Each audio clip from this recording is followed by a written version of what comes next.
Ya. A ver, esta semana nos toca hacerlo la parte de reacciones químicas. Es una reacción química. Bueno, las reacciones químicas han sido observadas al pasar los años, ¿no? Y se producen por cambios en las estructuras internas de las sustancias iniciales, sean elementos o sean compuestos, no importa. Estos generan nuevas sustancias y estos denominamos productos. A estas sustancias iniciales que van a reaccionar y van a generar estas nuevas sustancias se les denomina reactivos. Aquí tenemos dos características. Los productos presentan propiedades diferentes a las sustancias iniciales, o sea, las reactivos. Las propiedades que tengan los productos van a ser diferentes a las propiedades que tengan los reactivos. Y existe ruptura y formación de enlace. ¿Por qué? Porque al reaccionar y al generarse otras sustancias, obviamente se va a romper enlaces para formar esas nuevas sustancias. Y aquí algo muy importante, este enunciado que tenemos acá. En un sistema aislado, durante toda reacción química ordinaria, la masa total en el sistema permanece constante. Es decir, la masa consumida de los reactivos es igual a la masa de los productos obtenidos. ¿Qué, qué, qué ley es la que estoy enunciando aquí? A ver si me puedes decir. ¿Qué ley es la que se está nombrando ahí?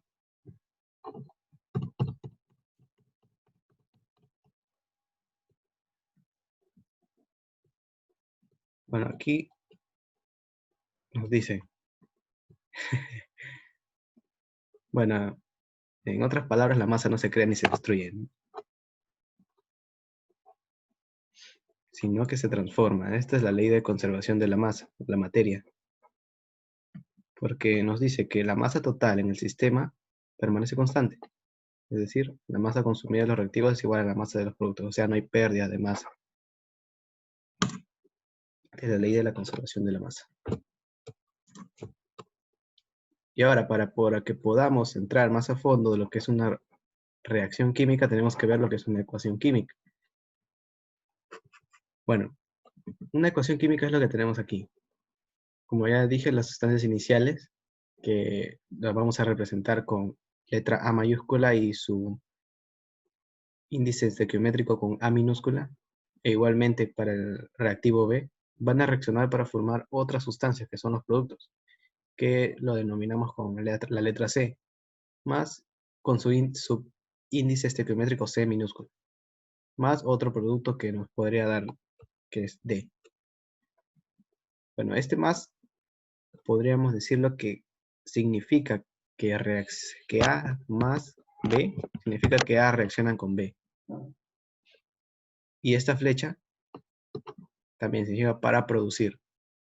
Esto es muy importante, sentido de la reacción química. Eso quiere decir que va hacia la derecha.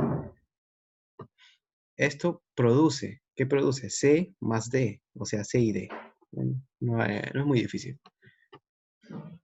Como ya te dije al principio, las reacciones químicas se debieron a evidencias experimentales. ¿Cuáles eran? Los cambios de olor, color y sabor, desprendimiento de gases, liberación de energía y formación de precipitado. Se quería explicar por qué es que ocurría todo esto. Y pues bueno, se llegó a lo que viene a ser las reacciones químicas. Ahora vamos a ver lo que son los tipos de reacciones. Eh, Vamos a separarlo por distintas formas, ¿cierto? El primer tipo va a ser por su mecanismo. En este encontramos lo que es la reacción de adición o combinación. Eh, Esta reacción nos dice que si yo tengo dos o más sustancias, por ejemplo aquí he puesto dos, A más B, van a reaccionar y se va a formar solo una sustancia. Pueden ser dos o más, no importa. Y aquí te he puesto algunos ejemplos. Tengo el azufre más el oxígeno. Estos reaccionan para formar el dióxido de azufre. Y como vemos aquí, son sustancias o elementos que son neutros. Y aquí ya al combinarse, cada uno tiene su estado de oxidación, ¿verdad? E igualmente aquí, yo tengo 2 de aluminio más 3 bromo. Y esto me da una sola sustancia, que es el tribromuro de aluminio, ¿cierto? En estado sólido. Igualmente, vemos cómo cambian los estados de oxidación. Esto también podemos llamarlo reacciones redox, pero eso vamos a ver más adelante por qué se produce. Luego tengo la reacción de descomposición, que viene a ser lo contrario a la reacción de adición o combinación. Y si yo tengo una sustancia, esta se va a descomponer en dos o más sustancias. Aquí tengo dos ejemplos. Tengo un compuesto de oxígeno y Hg, y estos se van a disociar, por así decirlo. Para que esto se logre disociar, es necesario darle cierta energía, ¿cierto? Hay que darle energía y es por eso que estas reacciones son endotérmicas. O sea que van a absorber energía para poder romper ese enlace que tienen estos dos átomos y se disocian dos o más. Tienes tres ejemplos aquí, el potasio, calcio y oxígeno. Va a reaccionar dándole cierta energía para que nos dé el cloruro de potasio más el oxígeno molecular. Ahora, yo tengo otro tipo de desplazamiento, de reacción, perdón, que va a ser el de desplazamiento simple o sustitución. ¿Qué quiere decir? Que si yo reacciono dos sustancias, por ejemplo, A más BC, eh, la primera sustancia que está acá, que es A, va a desplazar o sustituir a la segunda sustancia, que es B, y me va a generar cierta sustancia, AC más B. Bueno, aquí tengo ejemplos. El sodio más agua. ¿Qué me da? El sodio me da hidróxido de sodio más H2. Mm, Aquí donde podríamos decir que se ha desplazado.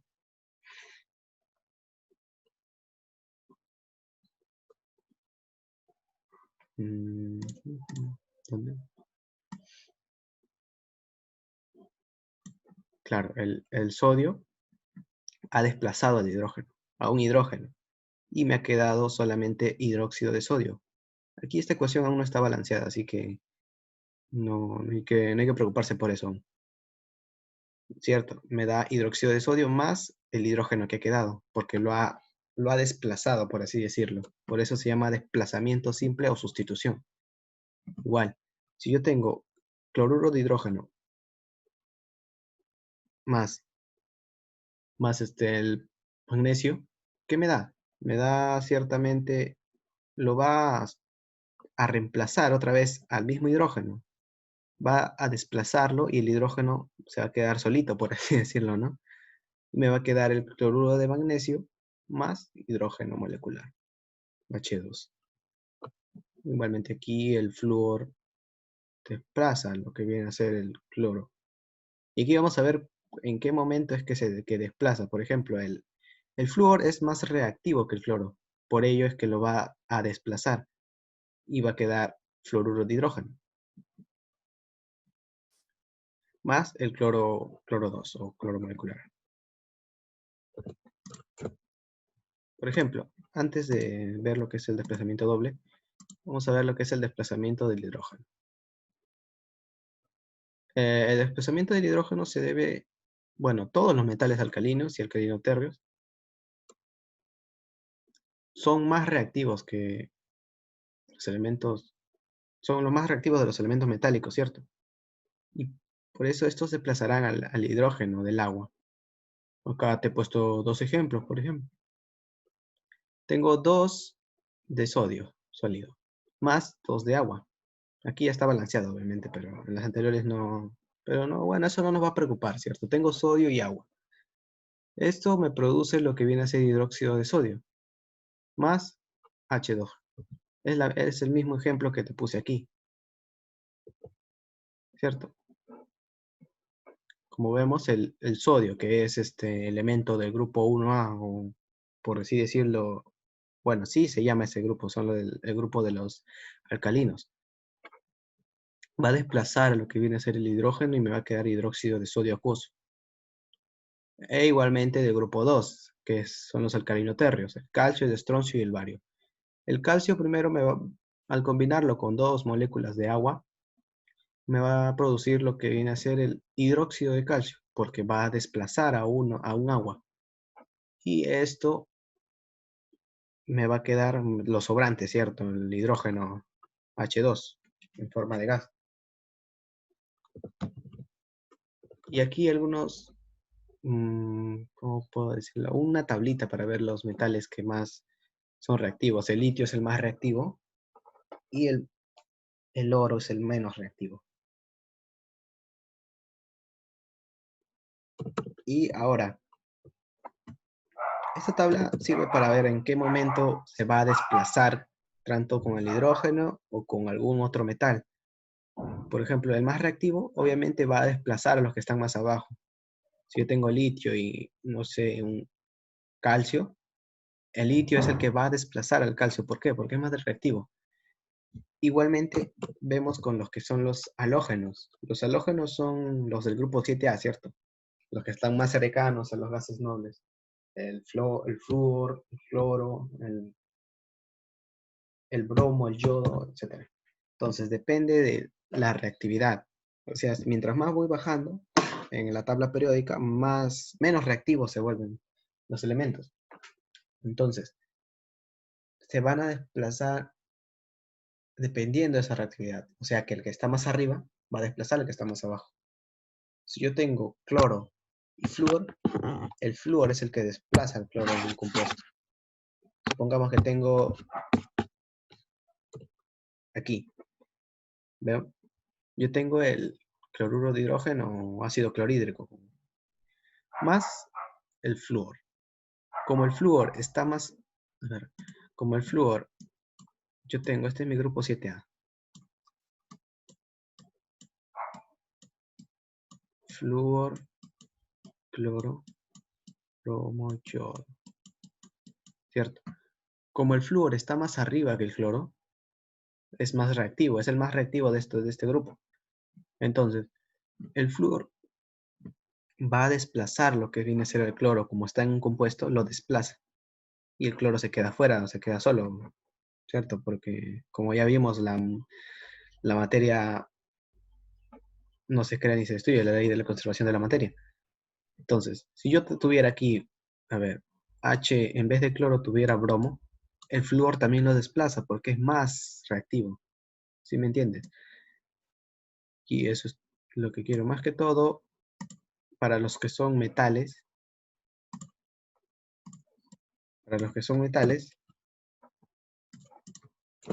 corta este cuadrito. Y aquí está el hidrógeno. Aquí es cuando vemos cuáles son los que desplazan el hidrógeno y cuáles son los que no desplazan el hidrógeno.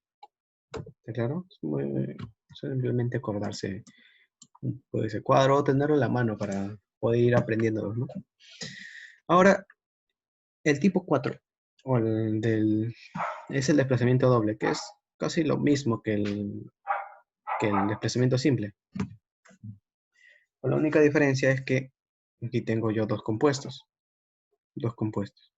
Aquí tenía un elemento libre. Por ejemplo, el sodio, el magnesio, el flúor.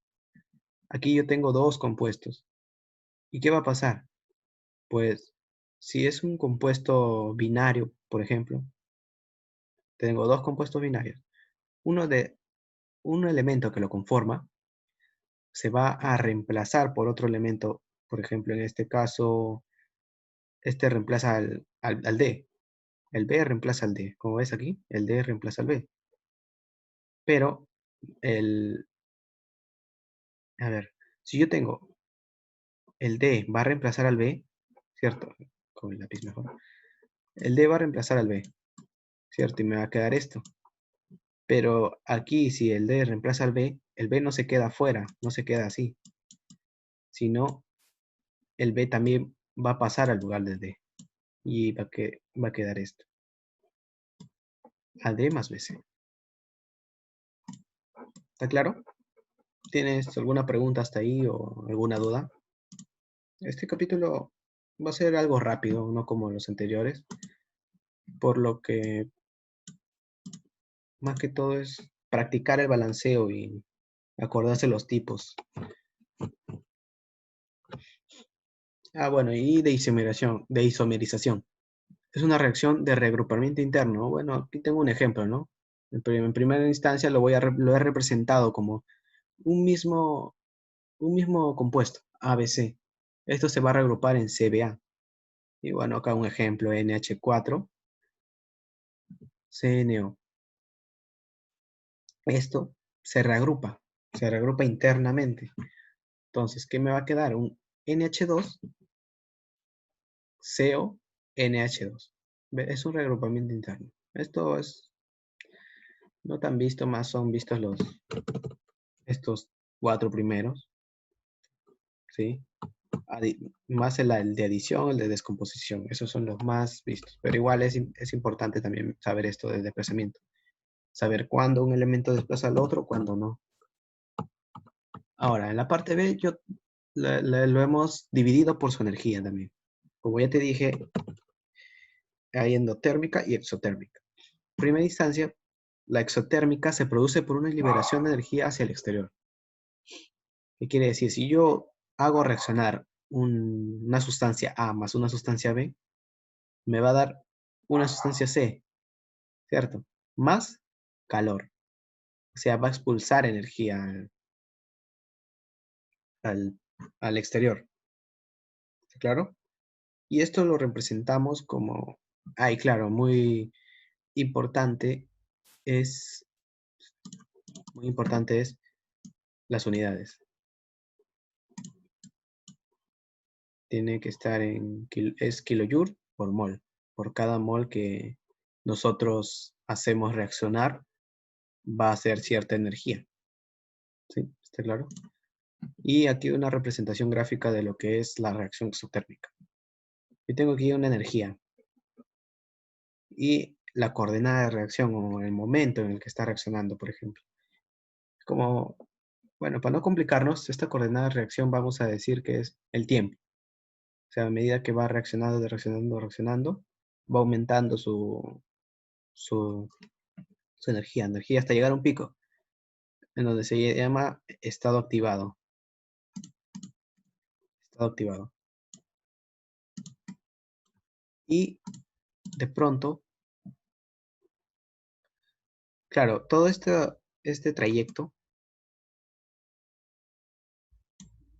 eso quiere decir toda esta energía, se llama energía de activación. Es la energía que nosotros necesitamos para poder hacer que se rompan los enlaces y poder hacer reaccionar las sustancias A y B. Luego de esto va a empezar a decaer hasta volverse más estable, ¿sí? Y formarse los productos. En este caso, como es una reacción exotérmica, va a caer más de lo que estaba en su estado inicial. La energía va a ser menor. ¿Está claro? Entonces este es el calor perdido que se representa en la reacción de esta forma, como calor, el liberado al exterior. Entonces, yo tengo una diferencia. En los reactivos tenía cierta cantidad de energía, ¿verdad? Cierta energía.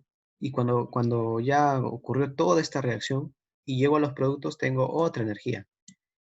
Como nosotros sabemos, un delta de H, entalpía, es igual a H final menos H inicial. Si el H final es menor que el H inicial, es obvio que esto va a ser negativo. Entonces, delta de H va a ser negativo en las reacciones exotérmicas. ¿Está claro? ¿Por qué? Porque él va a liberar calor al exterior, pero ese calor perdido ya no está en la reacción. Entonces va a ser menor los productos, la energía de los productos que los reactivos. ¿Está claro? ¿Tienes alguna pregunta hasta ahí? ¿Alguna duda de este gráfico de exotérmicas, endotérmicas? Escríbelas al chat. Si no, para continuar. Podré repetir lo último. ¿Cuál es lo que sobre el calor perdido. Ah, ya. Claro, cuando tú tienes un estado inicial, los reactivos, ¿sí? Se necesita cierta energía para poder nosotros romper los enlaces y que se forme, ocurra la reacción. Al pico de esa energía, vamos a llamarlo estado activado, y la energía, toda esta energía necesaria para llegar a este pico, es la energía de activación. ¿Está claro? Luego va a ir decayendo esta energía hasta que se formen los productos. Entonces, como en esta ocasión yo tengo una reacción exotérmica, ¿ves este cuadro que está acá o no lo ves? ¿O se ve toda la diapositiva? Me pregunta. Supongo que no. Ya, está bien. Entonces, sino que tengo el chat acá para ver lo que escribes. Ya, continúo. A ver, va la energía que yo tengo eh, en los productos va a ser menor a la energía que tengo antes de que ocurra la reacción, o sea, cuando tengo los reactivos. ¿Está claro? Entonces, para que se formen estos productos, va a llegar a esta energía. Y si yo tengo una energía inicial aquí, en este punto, una energía final aquí, en este otro punto, nosotros sabemos que delta de algo, por ejemplo, delta de energía, es igual a energía final menos energía inicial. Y así, si yo tengo un delta de velocidad, es velocidad final menos velocidad inicial. ¿Sí? Entonces, yo a esta energía vamos a llamarla entalpía de formación o como lo queramos llamar, que se representa con la letra H, entalpía. Entonces, si yo tengo cierta entalpía, yo quiero hallar la entalpía final, que es delta de H. Perdón, la variación de entalpía, delta de H. ¿Qué va a ser? Va a ser H final, entalpía final, menos H inicial. ¿Cierto? A ver, esto es HF. Y este de acá, H sub 0. Entonces, si yo resto estos dos, yo voy a restar estos dos. HF. HF está aquí. Y si le resto H sub 0, ¿qué me va a quedar? Al HF ser menor que H sub 0, que es H inicial, ¿qué va a ser? Va a ser negativo. Y es por eso que decimos que se pierde calor. Ese calor no se va, no desaparece, ¿no? Se va al exterior. Se va al exterior de lo que ocurre en esta reacción. Por eso decimos que en las reacciones exotérmicas el calor se pierde. Y nosotros representamos a ese calor perdido en la reacción de esta forma. Reaccionar 2 me va a quedar otra sustancia más este calor. Esto significa que el calor se pierde. Si el calor está en los productos, eh, quiere decir que es exotérmica. Si está en los reactivos es endotérmica. Ahorita lo vamos a ver. ¿Hasta ahí alguna pregunta? ¿Está bien o te vuelvo a repetir algo? No hay problema, ¿no?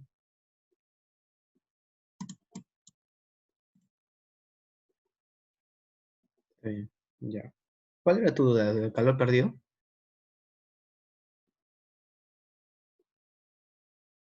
Más o menos que...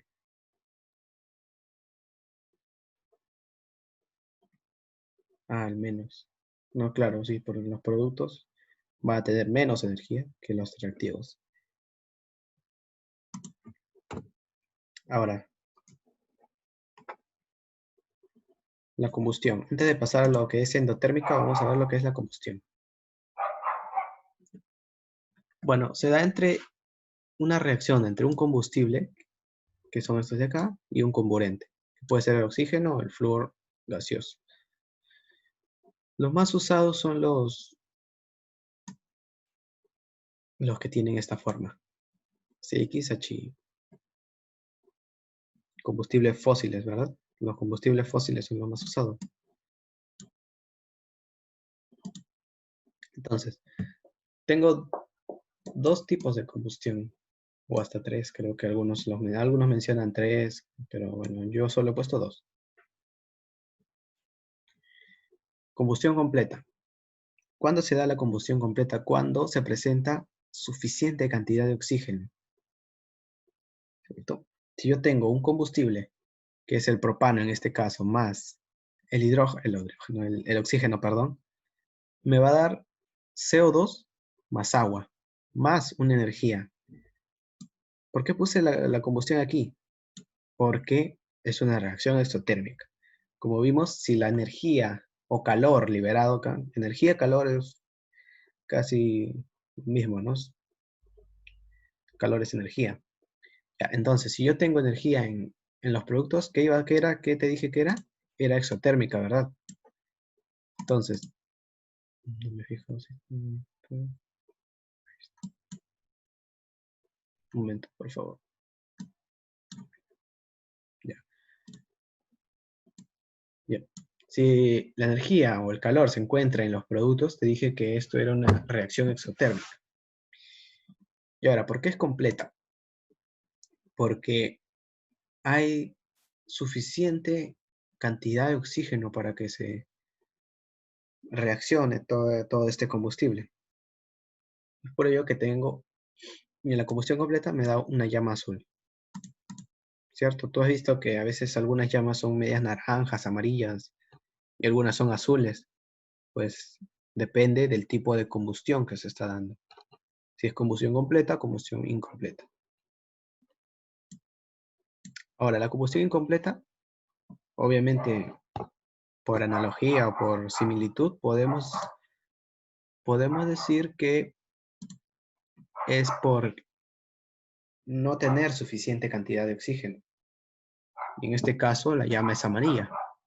Por ejemplo, aquí, yo tengo otra vez propano y lo voy a, en este caso, lo estoy haciendo reaccionar con 7 medios moléculas de oxígeno molecular. 7 medios, bueno, es una representación nada más, ¿no?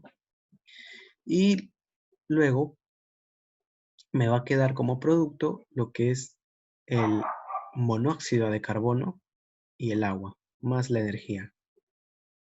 En este caso, se produce humo negro, ese humo negro que has visto, ¿no? ¿Cierto? Y ese humo negro es el monóxido de carbono. Aquí se produce dióxido de carbono. Entonces, y aquí la manera de cómo tú vas a diferenciar en una combustión completa o incompleta es en esto. Si te dan una reacción que tenga CO2 nada más, esto quiere decir que es completa, claro. Pero si tienes CO2, pero también tienes CO y tienes carbono, así libre, eso quiere decir que es incompleta porque no hay suficiente oxígeno para poder reaccionar todo este combustible. ¿Está claro? Y bueno, aquí lo que te dije, ¿no? La reacción exotérmica es apreciable en la combustión, pero además en la neutralización y en la adición, ¿cierto? Bueno, como vimos el ejemplo anterior, A más B me da un C. Es adición, ¿cierto? Entonces, las exotérmicas en la adición. Y ahora, las endotérmicas. Las endotérmicas, al contrario de la exotérmica, se produce por una absorción de energía al entorno del sistema, o sea, a la reacción. En este caso, si yo tengo una sustancia A y a esta sustancia le doy calor, se va a descomponer en dos sustancias más, B y C. Esto es como, ¿a qué se parece esto? ¿Cierto? Que a la reacción de descomposición. Entonces, un momento, estoy en tiempo. Entonces, ¿qué pasa? Igual, el mismo gráfico. Yo tengo cierta energía en este punto, que va a ser H sub 0. o entalpía. Entonces, se necesita bastante energía para poder romper enlaces y que ocurra la reacción, que llega a este estado activado, que es el punto máximo a donde se puede llegar para que ocurra. Entonces, tengo toda esta energía de formación, de activación. La energía de activación es todo eso. Y luego va a ir bajando. Baja, baja, baja, baja, hasta que se formen los productos. Pero aquí hay otra diferencia del exotérmica. En este caso el H sub F está más arriba que el H sub 0. Eso quiere decir que H sub F es mayor que H sub 0. Entonces, si el entalpía final es es mayor que la entalpía inicial, esta diferencia va a ser positiva. ¿Y qué nos quiere decir esta diferencia positiva? Que el calor que va a ganar o la energía que va a ganar la reacción la reacción va a ser hacia el sistema. Entonces, por eso decimos que es endotérmica. Como ya te dije, se produce por una absorción de energía al entorno del sistema. Del entorno del sistema, perdón.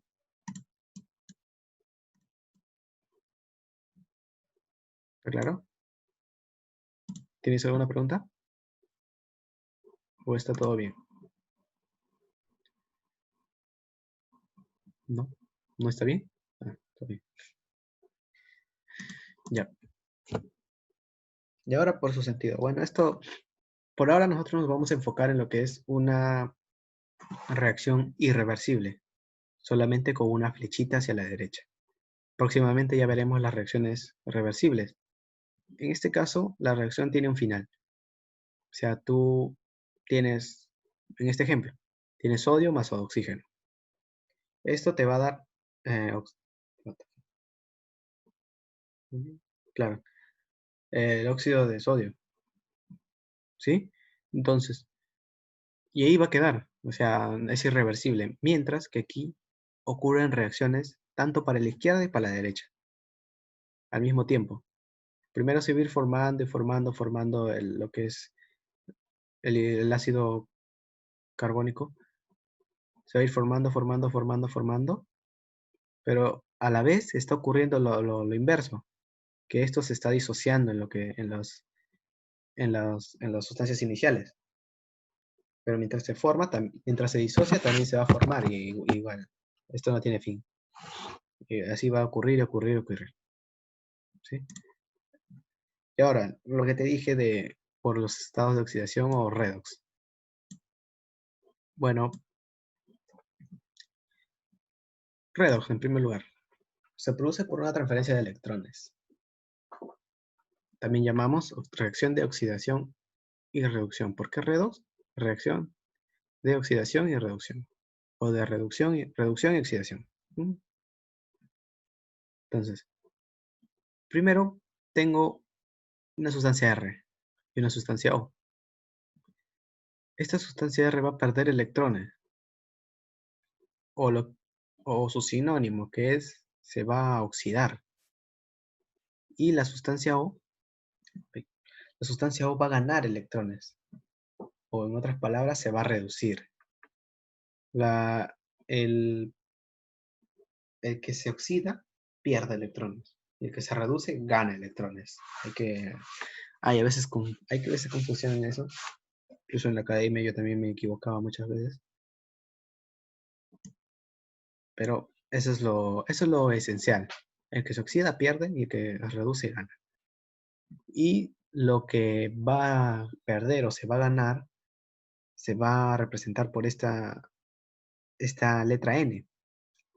Si yo tengo este N seguido de un positivo, quiere decir que va a ganar electrones. Va a perder, perdón. Va a perder electrones. O ha perdido electrones. Y si lo tengo con un signo negativo, quiere decir que ha ganado. O sea, se reduce. Yo me acuerdo más fácilmente si yo tengo aquí, por ejemplo, tip, yo lo tengo en cero.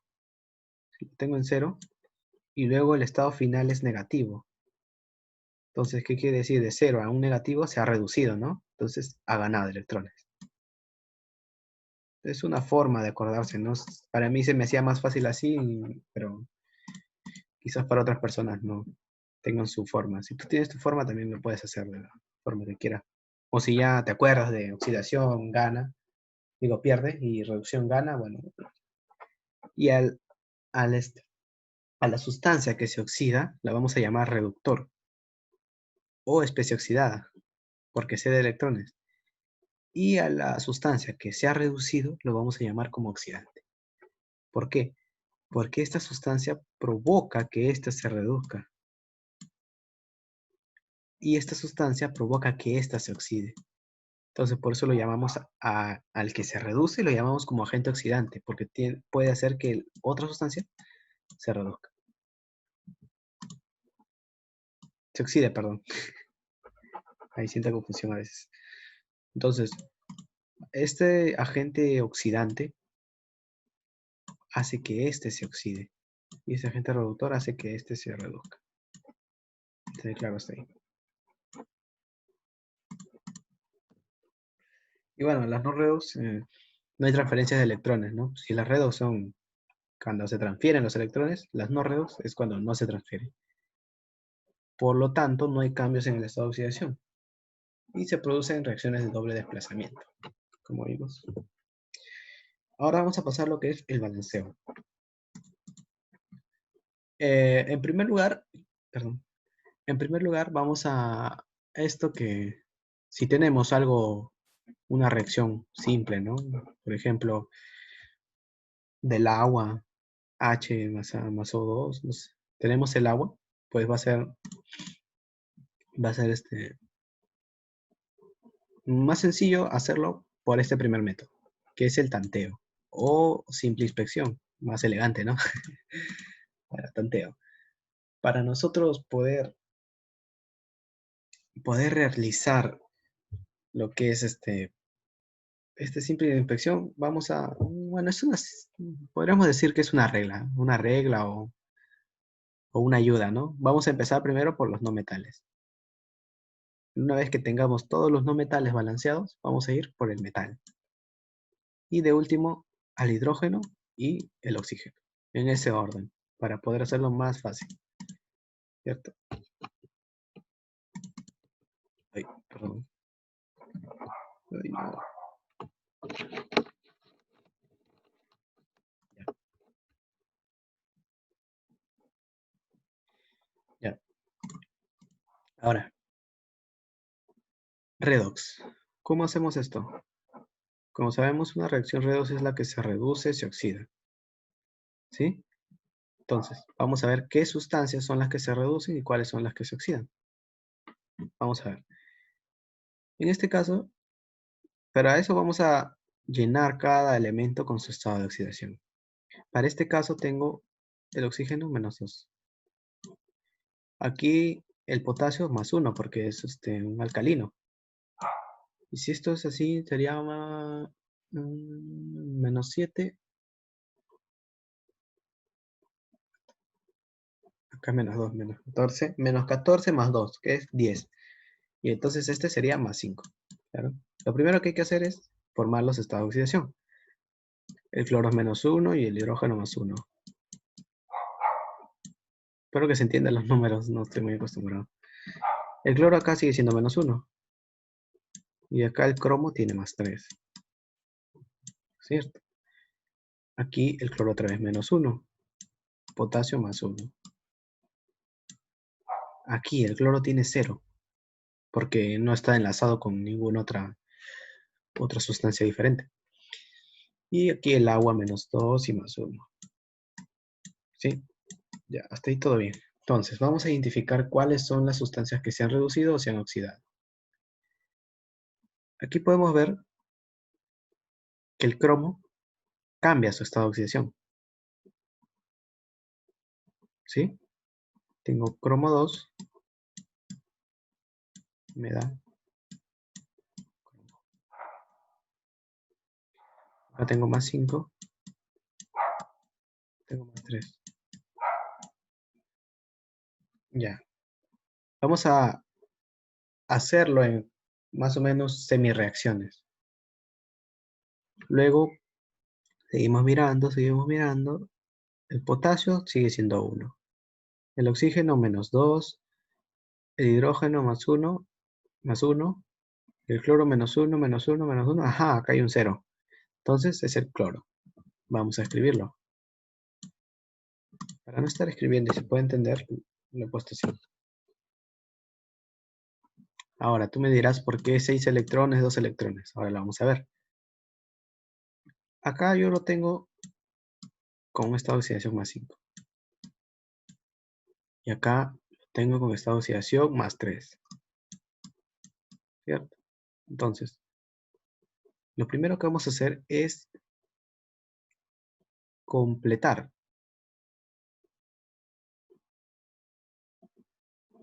Uy, perdón. Ya. Lo primero que vamos a hacer es completar lo que son las masas, las cantidades. Acá tengo 2 cromos, acá tengo un cromo. Entonces le pongo un 2. ¿Sí? Le pongo un 2. Y ahora, aquí tengo estado de oxidación +10 y aquí +6. Okay. Ha habido un error. Bueno, aquí sería +4, ¿no? ¿Está bien? Ya. Vamos a cambiarlo así.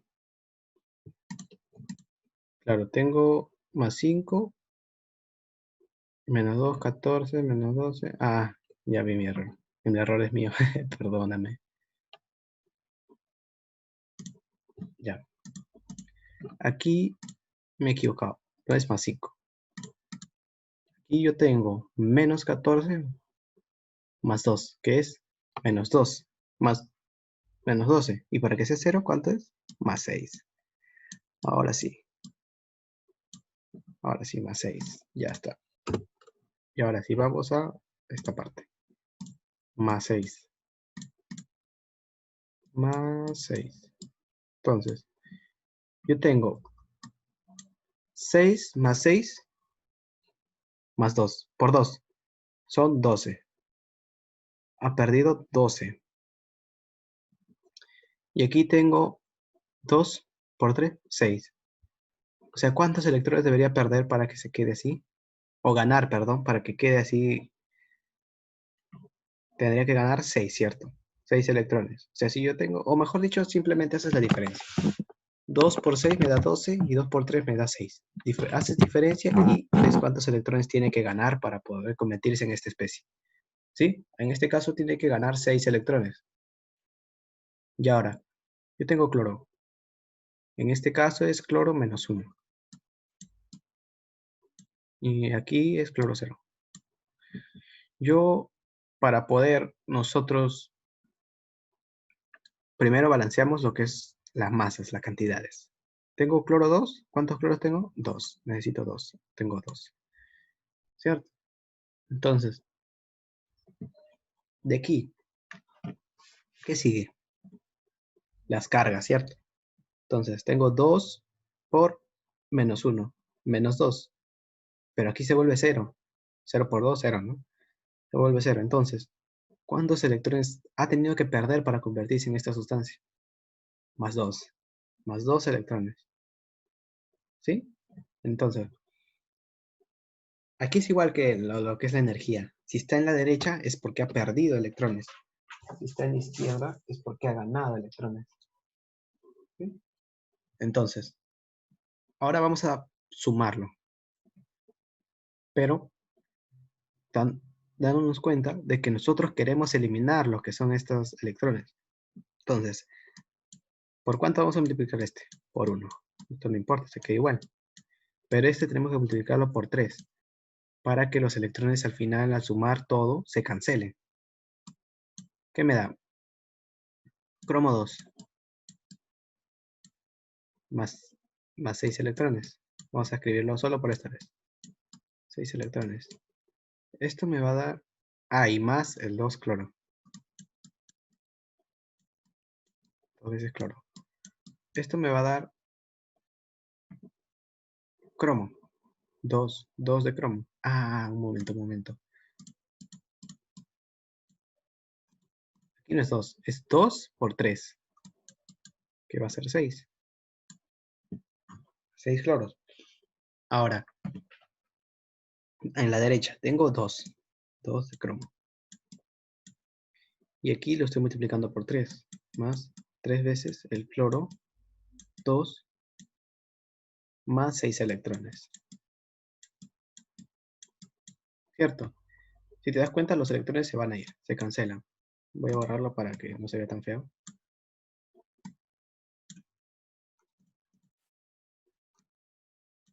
Ya, se cancelan los electrones y listo, queda esto. Pero no, esta no es nuestra sustancia, sino es esta. El cromo va a seguir teniendo 1. El cloro ¿dónde se encuentra? Se encuentra en esta sustancia de acá. Vamos a eliminarle los estados de oxidación de una vez. Ya. Ahora sí, ¿el cloro dónde se encuentra? En el ácido clorhídrico, ¿no? Entonces, aquí le pongo el 6. Este cromo, ¿dónde se encuentra? Se encuentra en esta sustancia. Y como es por 2, vamos a ponerle por 2. Este cloro 2. ¿El cloro 2 dónde se encuentra? Aquí, como sustancia sola. Y ya, ese es nuestro balanceo. Ahora para terminar tenemos que hacer por tanteo. El potasio, hay 2 de potasio. ¿Cuántos faltaría aquí? 2. Potasio. El cromo, 2 de cromo, 2 de cromo. Está balanceado. Cromo, el cloro. Hay 6 de cloro. 6 de cloro.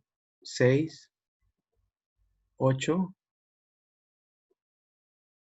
20. 22. A ver, un momento. ¿Qué es? Es cloro. Perdón, estoy sumando el hidrógeno. Ya, son cloro. Tengo cloro 3. 3 por 2 me da 6, más 2, 8, más otros 6 me dan 20. Oh, perdón, 20. ¿Qué estoy hablando? A ver, 6 más 6. 12 más 2, 14. Pero yo tengo solamente 6 de cloro. Tengo 6 de cloro.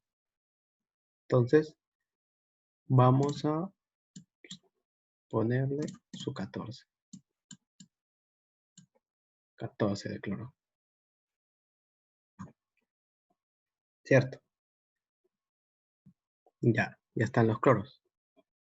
Ahora, 6, 2, 8, más 6, 14. Ya, cloro ya está. Está cromo, potasio ya está. ¿Qué faltan? Faltan los hidrógenos y los oxígenos. Hidrógeno. En la izquierda tenemos 14 hidrógenos. ¿Cuánto faltaría acá? 7. Y oxígenos. 7 y 7. Y ya estaría balanceado todo lo que es la, la reacción química. Estos serían sus coeficientes. Y a veces en los problemas de academia te piden, dame el índice del agua, índice de cloro, y bueno, así pues está todo balanceado. Bien, entonces, todo claro hasta ahí, ¿no? ¿Está ahí todo claro? ¿Tienes alguna otra pregunta? Sí, está claro, muy bien. Muy bien, muy bien, exacto. Ya. Ahora, esta ecuación de aquí.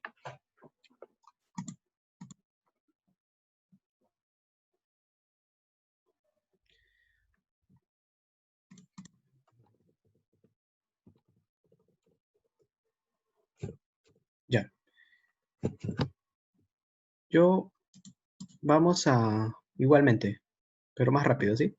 Menos 2, más 1. ¿Y cuánto sería el de acá? Si tengo menos 2 por 4, 8, sería más 7, el del magnesio. Más 7. Más 1, menos 2, 8, 6.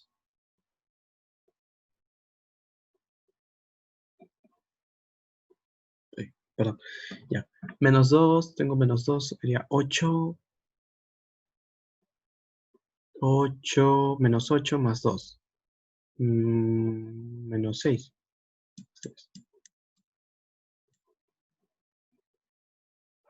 Ya, aquí menos 2 más 1. Claro, lo que aquí te tienes que acordar más es el del oxígeno e hidrógeno. El de los no metales y metales ya por suma, resta salen. Por ejemplo, menos 8 más 2 tengo, sería más 6. Y aquí igual, más 1, menos 2, más 6. Menos 2, menos 2, sería más 6. Más, ¿cuánto sería aquí? A ver, vamos a verlo. Claro, esto es más 6. Entonces el magnesio me da más 2. Ah, menos 2 por 2, este más 4. Menos 2, más 1. Ahí está. Perdón si me equivoco a veces con los estados de oxidación, pero ya hace mucho tiempo que no lo veo. Ya, muy bien. Primero vemos que el manganeso es el que pierde. Tengo manganeso más 7 y acá tengo más 2. Para que esto se convierta en esto, ¿cuánto ha tenido que ganar? Más 5. 5 electrones ha tenido que ganar. Hasta ahí todo correcto. Ahora, el carbono, ¿cuánto tiene aquí? Más 3. Y el carbono, ¿cuánto tiene aquí? Más 4. Claro, eso es después de haber visto cuáles son las especies que cambian, ¿no? Yo lo he hecho así rápido porque ya hemos visto cómo se hace. Tienes que ver cuáles son las que cambian. Su estado de oxidación. Y ahora, ¿cuánto faltaría multiplicar? Perdón. Aquí hay 2 carbonos, sería 2. Más 4. Ya, tengo 6, 8, 2, está bien. Por y por. Para que los electrones se cancelen, tienes que multiplicarlo por, obviamente, acá por 5 y acá por 2. Y sumas 2 de manganeso más 5 de carbono 2. Tú al multiplicar 5 por 2, 10, 2 por 5, 10, se van a ir los electrones. Ya no es necesario que lo pongas. Más simplificado es hacerlo así. Y al final, 2 de manganeso, 5 por 2, 10. 10 de carbono. Ya está. Y reemplazas en tu ecuación. Vamos a borrar todo esto, que ya está. Manganeso se encuentra aquí, 2. Carbono se encuentra aquí, 5. Esto queda igual. El otro manganeso está aquí, 2. Y el carbono se encuentra aquí, 10. Ya está. Puedo borrar esto, ¿cierto? Sí. Ya. Ahora, vamos a balancear. Potasio tengo 2, 2, está balanceado, correcto. Manganeso, 2, 2, balanceado, correcto. Carbono, 10, 10, ya está. Faltan lo que es azufre. Azufre tengo 1, acá tengo 2, más 1, 3, tengo 3. Entonces, aquí habría que ponerle 3. Muy bien. Ahora hidrógenos. Tengo 10 hidrógenos más 6 hidrógenos. ¿Cuál es 16? Tendríamos que ponerlo aquí. 8. 8 por 2, 16. Ahora oxígenos. 3 por 4, 12. Más 8, 20. Y tengo 20 oxígenos. 8, 20. Más 8. Uy, aquí se pasa un poco. Ah, no. Tengo 8. 8 más 8. 8 más 12, 20 más otros 20 es 40. Perdón, un lapsus. Y aquí tengo 4 más 8, 12. Más 8, 20, más 20, 40. Entonces está balanceada. Esa sería la forma de balancearlo. ¿Sí? Esta es la forma redox. Y ahora vamos a pasar a la otra, la última, que va a ser, perdón, ahí está. Bueno, tipos redox que he puesto que son intermolecular, intramolecular, dismutación o de proporción. Esto ya lo voy a dejar en el Classroom, voy a colgar la diapositiva para que puedas leerlo. Cuando el elemento se oxida y se reduce, está en una especie química diferente, es intermolecular. Cuando el que se oxida y se reduce está en una misma especie, por ejemplo aquí los ejemplos, es intramolecular. Y cuando un mismo elemento se oxida y se reduce a la vez, es dismutación o de proporción. ¿Claro? Y ahora, el ion electrón. Esta es la otra forma. Ah, ya. Cuando tengo un medio ácido, va a haber presencia de H más o H2O. Cuando tengo un medio básico, voy a tener presencia de OH menos o H2O también. Queda aquí. Está. Ya. Ahora, vamos a ver cómo se hace aquí.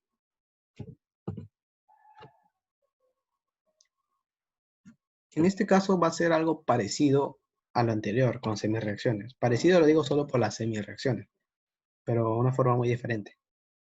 Aquí vemos que el azufre y el arsénico están aquí. ¿Qué sustancias tienen azufre y arsénico? Estas dos. Entonces, estas dos tienen que estar en la ecuación. ¿Está claro? Ya. Ahora, ¿cuántos arsénicos tengo acá? Dos. Pongo dos. Dos arsénicos. Azufres tengo tres. Aquí solo vamos a ver la cantidad. Ya. Tengo tres. Aquí, ¿cuántos oxígenos le falta acá? Le falta 2 por 4, 8, más 6, que son 14, ¿cierto? Claro, 14, muy bien. Entonces, vamos a la parte que le falta, le vamos a sumar lo que es 14 aguas. Cuando le falte oxígeno, le sumas 14 aguas. Ya, pero ahora acá le falta lo que es hidrógenos. 28 hidrógenos. ¿Está correcto? 8, 6.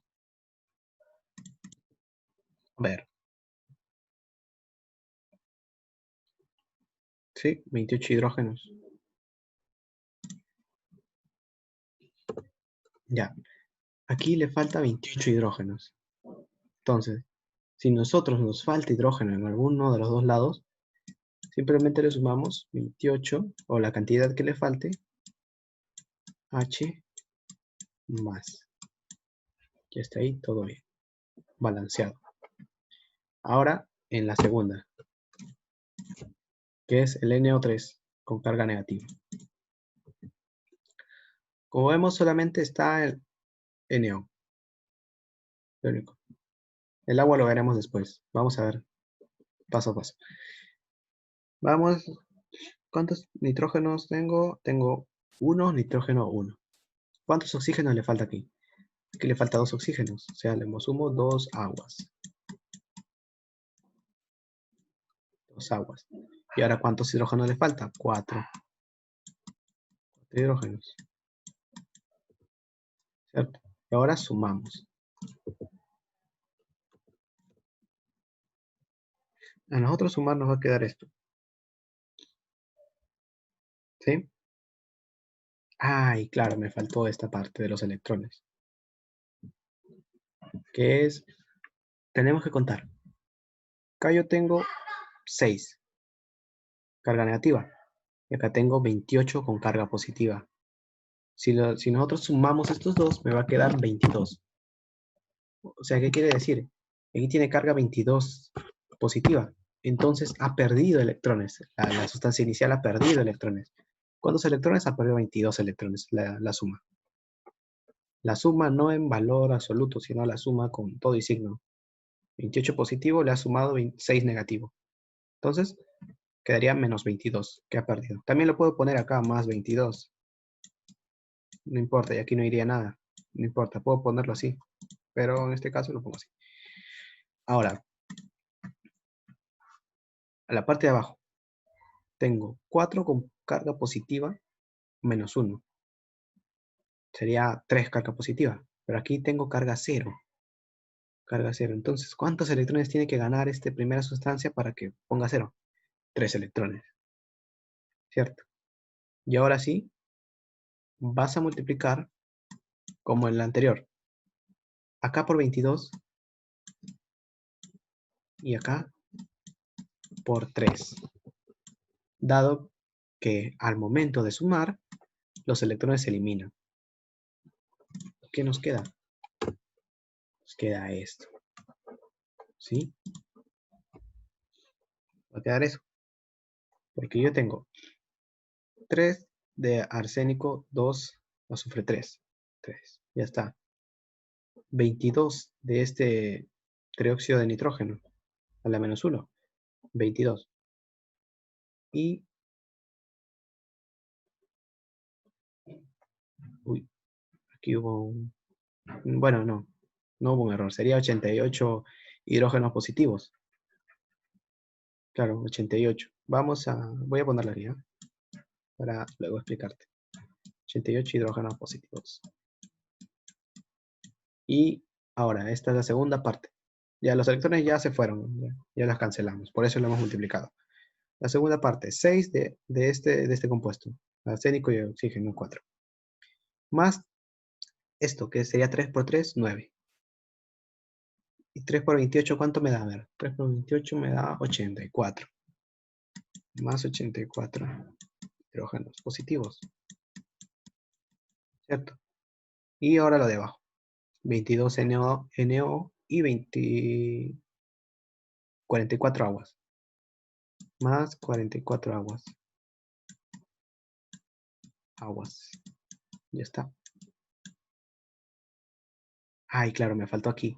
Más también 42 aguas. ¿Cierto? Te quedaría así. Olvídate de esto. Sino como si lo estuviera sumando así. Esta sería la ruta. Y esto también así.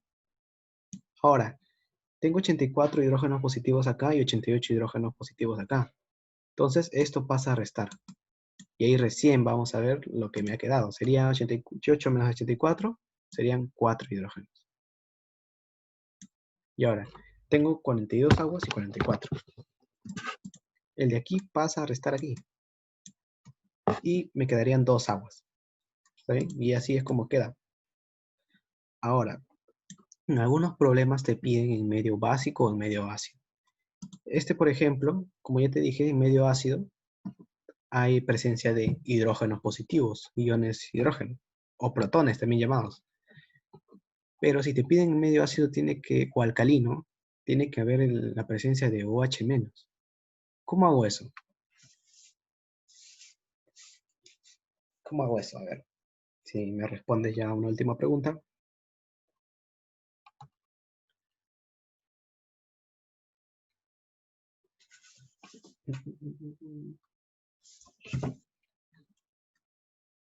Agua. Bueno, más o menos, ¿no? Tienes que hacer que se forme esta agua. Si yo tengo 4 hidrógenos positivos aquí, tengo que sumarle 4 iones OH. OH negativos. Pero si le sumo a la izquierda, también tengo que sumarle a la derecha. 4 iones OH negativos. ¿Cierto? Ahora, si yo combino estos dos, ¿qué me va a dar? Me va a dar 4 de agua. ¿Cierto? ¿Sí? Si yo combino un hidrógeno positivo con un hidrógeno negativo, me va a dar agua. Porque se vuelve neutra y tengo 2 hidrógenos. Claro, pero acá tengo 2 aguas también. Esto lo pasa a restar. Lo pasa a restar y me quedarían 2 aguas. Y al final de todo, me va a quedar esto. Los 2 aguas y los 4 hidrógenos, los 4 iones oxidrilo negativo a la derecha. Si te piden en medio ácido, le das este. Si te piden en medio básico, le das este. Ácido, básico. Básico. ¿Sí? ¿Tienes alguna pregunta, algo, alguna duda de todo esto? Solo es practicar, la verdad. Practicar y practicar para... Y más que todo hacerte rápido, ¿no? Porque en el examen de admisión tienes límite de tiempo. Porque la verdad no es muy difícil esto. Pero si te ponen algo más grande, todavía se va a complicar más. ¿Sí? Y al final, para terminar, acá te he puesto una imagen de algunos problemas. Ay, se me tuvo. Con algunos problemas resueltos del cuaderno que tenía de un amigo. ¿Sí? Aquí, por ejemplo, ay, perdón. Bueno, por ejemplo, aquí tengo, me piden que en el primer problema me piden que calcule esto, el índice del sulfato de potasio. Y en el segundo problema, la suma de coeficientes. Y ahí está la forma de cómo balancear. Igual, siguiendo el mismo procedimiento anterior. Solo tienes que darte cuenta y fijarte muy bien en lo que son las semireacciones que tienes que juntar. Ah, y también depende en qué medio te pida. Por ejemplo, si te piden el coeficiente del agua en medio, en medio ácido, bueno, aquí es 2. En medio básico también es 2, coincide, pero a veces no es así. ¿Está bien? Bueno, eso ha sido todo por hoy. ¿Qué tal? ¿Entendiste o alguna pregunta de todo para ya terminar y